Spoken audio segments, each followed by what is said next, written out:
Retirement के बाद एक बुजुर्ग व्यक्ति अपनी पत्नी के साथ रहता था, जबकि उसके 3 बेटे होते हैं, एक दिल्ली, एक हैदराबाद, तो तीसरा बेटा रहता था दुबई में।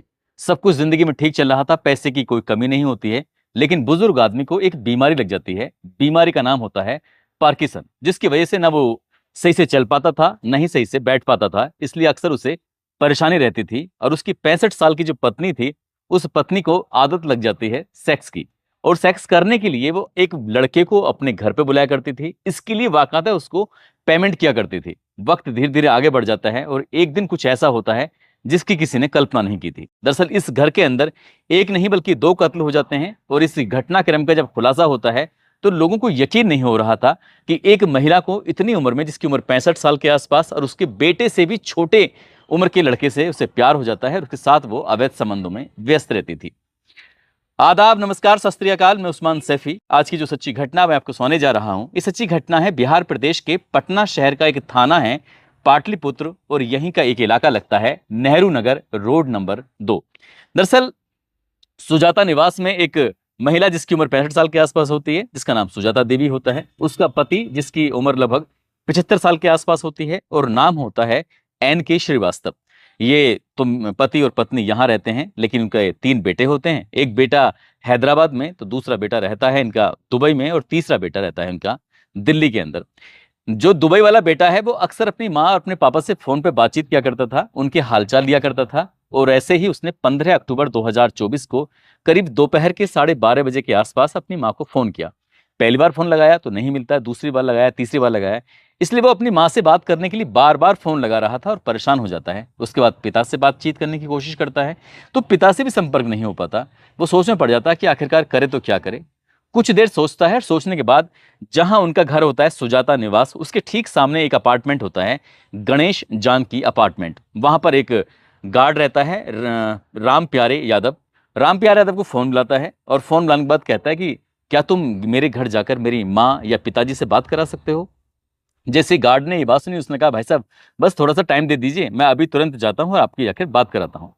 अब राम प्यारे यादव सीधा पहुंच जाता है सुजाता निवास में। वहां जाने के बाद देखता क्या है कि बाहर से कुंडा लगा हुआ है, यानी कि दरवाजा लगा हुआ है।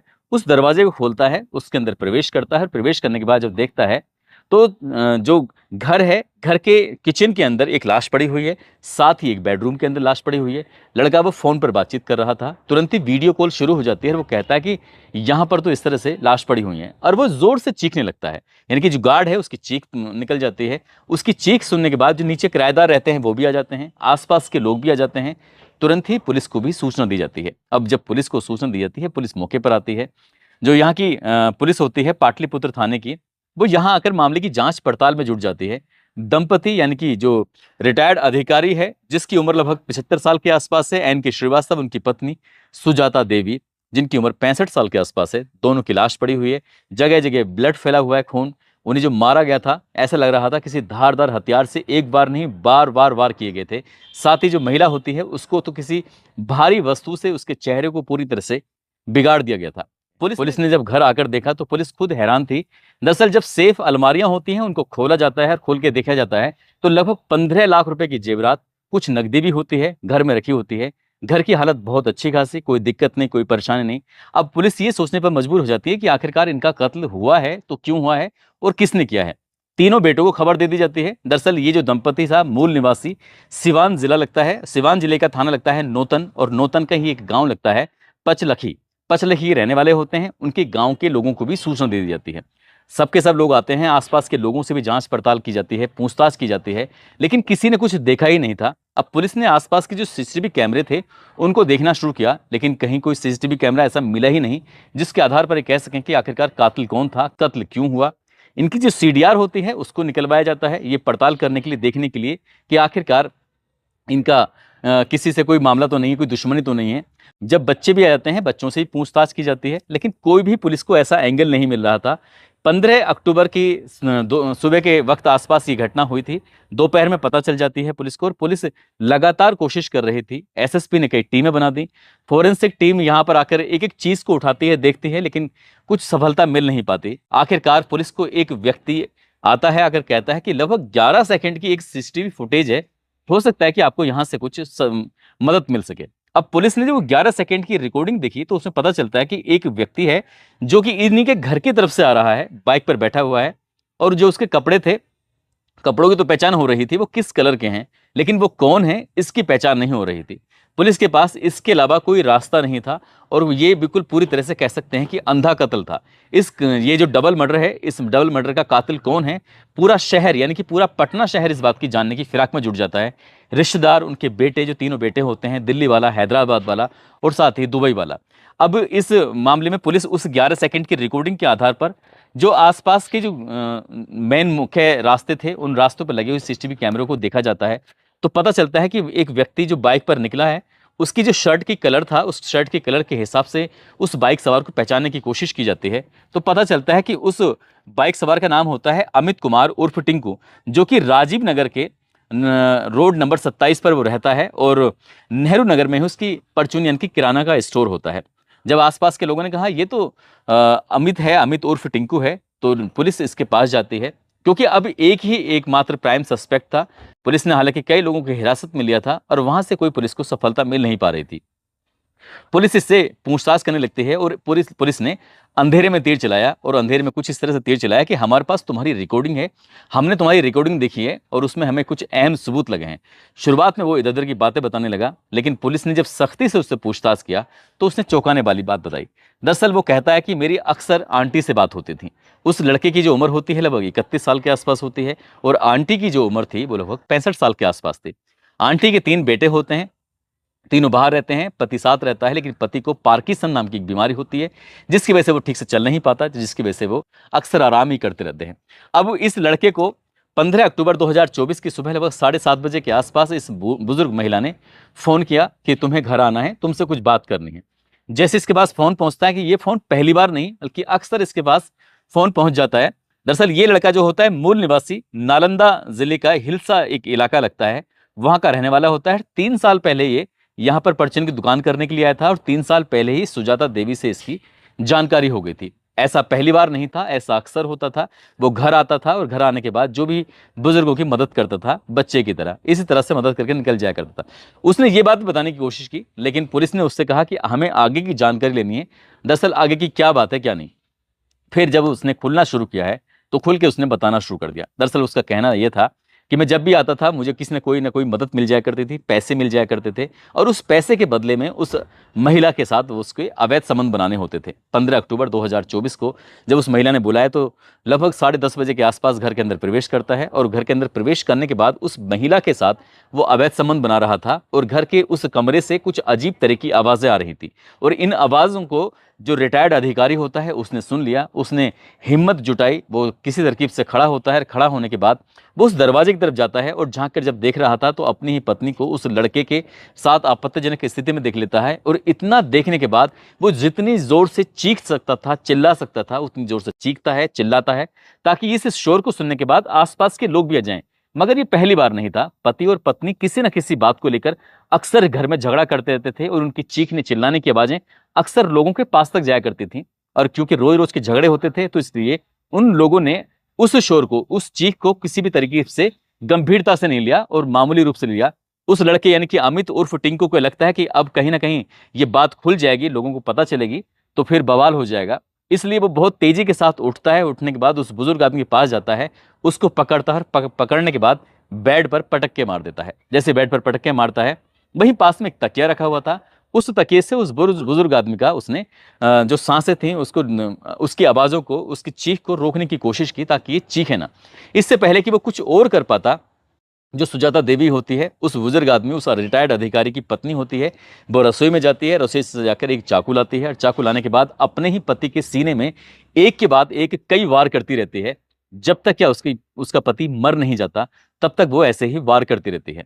वार करने के बाद वो इस अपने दोस्त, जो इसका दोस्त होता है अमित कुमार वो टिंकू से कहते हैं कि जो रोज रोज की समस्या है वो पूरी तरह से खत्म हो चुकी है, तुम्हें परेशान होने की जरूरत नहीं है, कोई ना कोई रास्ता निकालते हैं, और रास्ता निकल आएगा, सब कुछ ठीक हो जाएगा।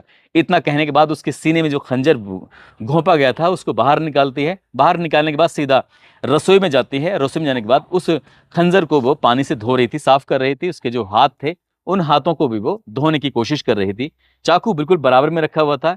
इसी बीच में अमित देख रहा है, उस औरत की हरकतों को देख रहा है, किस तरह से वो काम कर रही है, उसे लग ही नहीं रहा है कोई डर हो, कोई खौफ हो, तो वो डरने लगता है। उसे लगता है कि ये बात अगर बाहर वालों को पता चलेगी तो वो दिन दूर नहीं जब वो जेल चला जाएगा। इसलिए इस बूढ़ी औरत को भी मारना बेहद जरूरी है।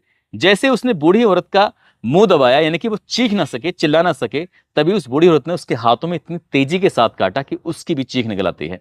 अब इस लड़के को बहुत ज्यादा गुस्सा आ जाता है। उस लड़के ने चाकू उठाया, उस महिला का गला रेत दिया। गला रेतते हुए भी उस महिला ने उसके फिर से काटा, उसके हाथों में खून निकल आते हैं।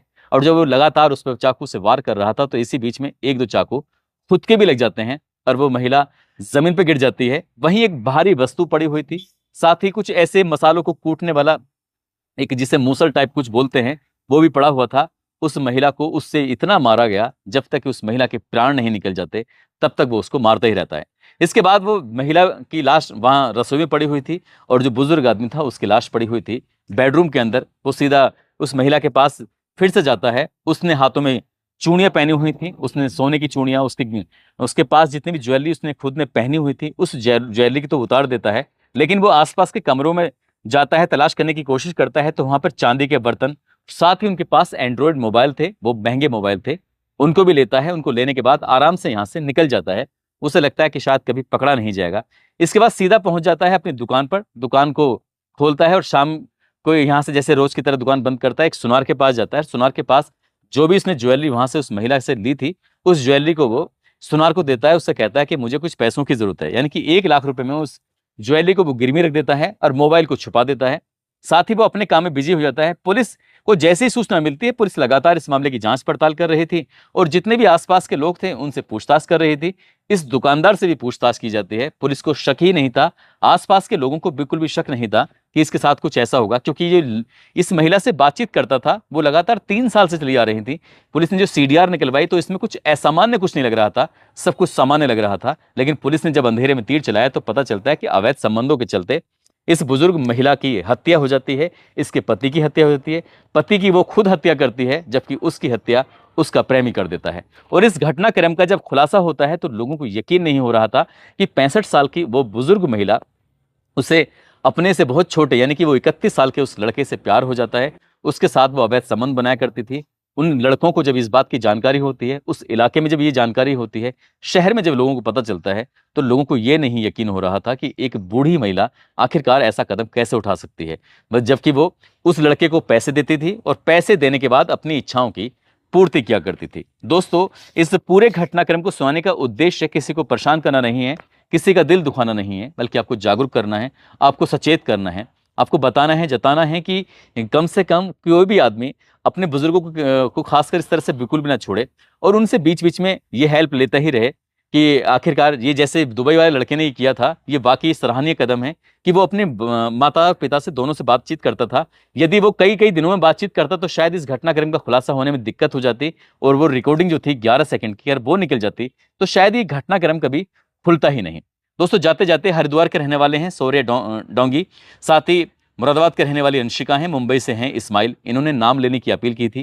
नहीं, इनका जन्मदिन है, इनको जन्मदिन की ढेरों सारी शुभकामनाएं, बहुत बहुत मुबारकबाद। साथ ही कुछ लोगों ने नाम लेने की अपील की है, जिसमें अनिष्का मौर्य, अनन्या मौर्य, सुषमा मौर्य, कुलदीप मौर्य रायबरेली से हैं, अनिल यादव ललितपुर से, मोहन लाल उनकी पत्नी है यशोदा, बेटी कविता सरिता, मजहर हुसैन झारखंड से, सलीम अहमद रायबरेली से, मोहसिन पठान अलीगढ़ से, अमेठी से कृष्णा यादव, मुंबई से शहबाज शेख, अमेठी से फारूक अंसारी, प्रयागराज से संजय सिंह, प्रतापगढ़ से ऋतिक यादव, बिहार से अंश चौहान, विजय कुमार, कमरुल इस्लाम असम से हैं, मनोज प्रजापति, जमील अहमद, राजस्थान से कन्हैया कुमार।